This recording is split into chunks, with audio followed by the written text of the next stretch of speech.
Do you want to become wealthy? You got to learn how to organize your ideas. Today, we're going to dive into that one. Stay tuned.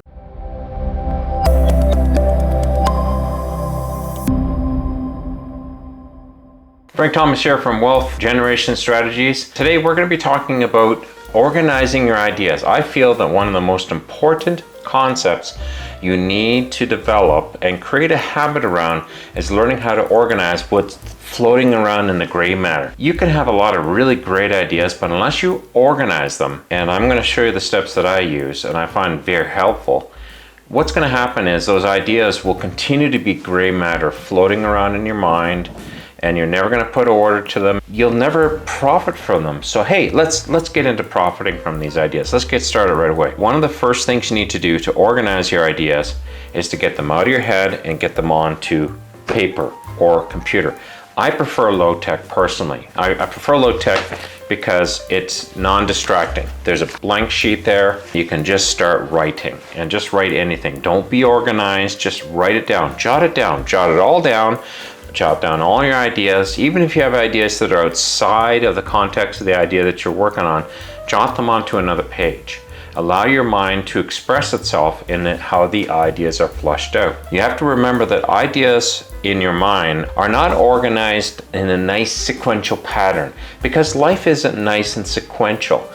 All kinds of things are happening all the time. So what happens is when you're creating a chain of memories in your brain, you could have a memory about crossing the road and then watching a movie and then thinking about your idea and then thinking about what you got to buy for dinner, and you get the idea. Your ideas are not sequential. So what happens is thought chains are not built sequentially.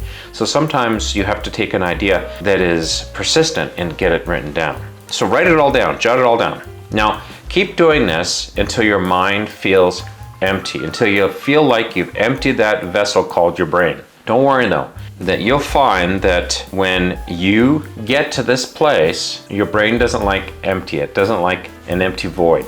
So what's going to happen is new ideas are going to creep into those areas. It's almost like they believe that we would run out of oil and gas. And what they have found out is wells that were once tapped dry are full of oil again. It's almost like it's got to find that resource called your thoughts. It's got to find a place to re-go. And it's almost like now that the memory's empty, you have room to put them. So that's what's happening. Next thing I want you to do though is I want you to start organizing your points. Take a look at what becomes your high ideas. You could say the same thing 3 or 4 different ways, and that's fine. That's absolutely wonderful because it'll help you describe your thoughts in greater detail when you come to the organizational stage. I have found if you're using a piece of paper and you're just kind of sketching ideas, look for the major concepts. Let's say you're writing about painting. I'm actually painting my office right now. You think about painting and what are the things you have to do when you're painting. And you write out all the things. You'll find things that are all kind of high topic areas. Like, well, when you're going to paint, you got to make sure you got all the supplies. Okay, that's a high topic. You have to paint, of course, and primer. You also have to have tools like scrapers and things like that. You have to have paintbrushes. You might have to have a little bit of mud put on the walls to fix the wall. You have to think about your rollers and what the temperature of the room is. You have to think about all these things. Now what's going to happen is you can take these ideas and group them into like ideas. Now once you have done that and written them down, give your brain sometimes time for those recesses to fill back up, because it will happen. I promise you, you're going to have new thoughts come up.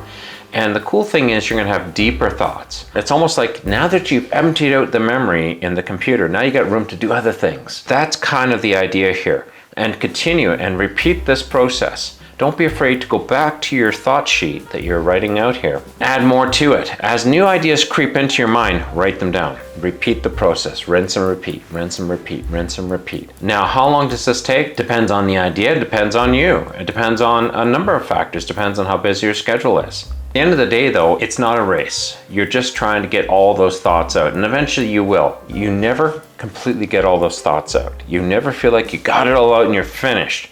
But you get to a place where you feel like you've got enough here that you've got a pretty complete idea to start with. Not all your thoughts might be valid for the thing you're thinking about right now. So don't be afraid to take some of those thoughts, separate them out, Put them into their own thought page or their own thought group or someplace else. Allow them to flow, allow them to come out. Never take ideas and throw them in the waste bin.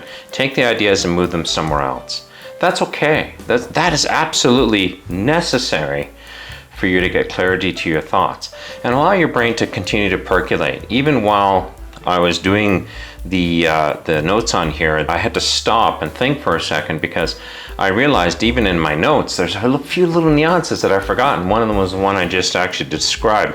Eventually, you're going to get to a place where you have a pretty complete idea package, so to speak. And I like to call it an idea package because it really hasn't got form or substance yet, other than you've gotten it all written down. Never be ready to just say, I'm done with this, I'm finalized it, it's finished.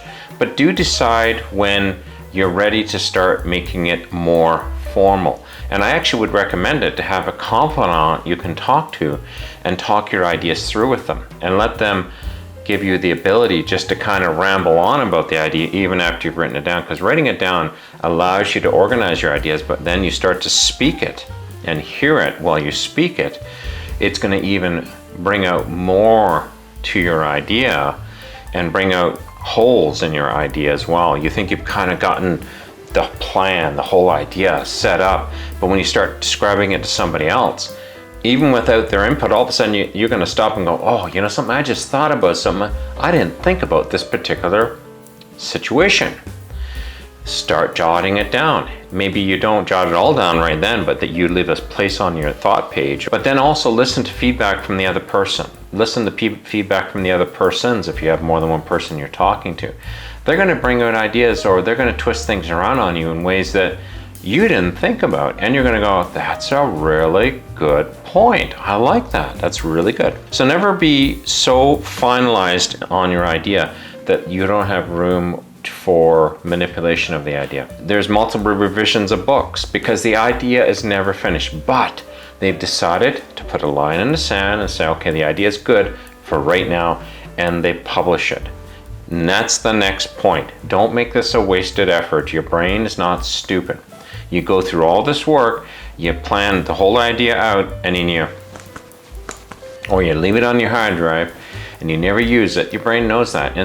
And one day it's going to go, why are you making me work so hard? You're not doing anything with it anyhow. Now your brain has a hard time expressing itself to you at times. 9 times out of 10, it'll express itself in emotions. An emotion like, oh, why does this matter anyway? You know, he's not going to use it anyhow.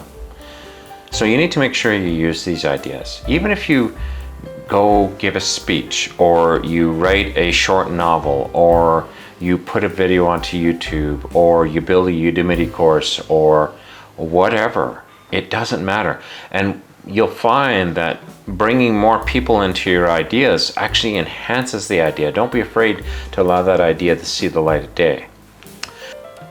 That is pretty much what I've been using to organize my ideas, but I do have a bonus for you. It's a smoking bonus, so stay tuned. And let me ask, before we get to the bonus, have you subscribed yet? Be sure you do. It really helps the channel out, and give, if you have any comments or suggestions, please. That's what the comments are for in this video. Do drop your comments, and I'd love to read them. Okay, let's get into our smoking bonus. I promise you a smoking bonus, so here it is. One of the ways to really, really grow an idea is to do all the things that I've already told you about. Organizing your ideas, fleshing them out of your brain and getting them onto the page, organizing them, reviewing them, taking some time away from them, coming back to them. But one of the best I have found is the next step, which is let's say you've decided to take your works and publish it as a book. Like for me, Frank's Top 10 Wealth Suggestions, for example. I actually wrote a book. It's about 220 pages long.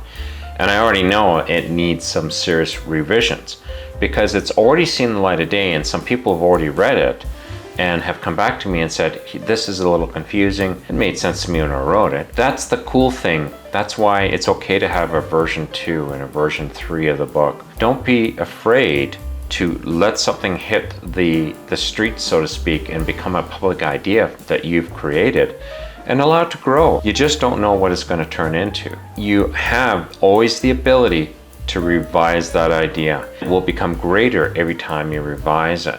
I've seen authors who have put out version 1 and version 2 of a book, let's say it's a technical manual, they've gotten really bad reviews and not really clear, not understood. And you can tell that they're good authors because every time they bring out a new revision of the book, and around the 4th or 5th revision, they go from 1 star to 5 stars. They're getting reviews like, wow, clear and concise, right to the point, love the way he presents his ideas.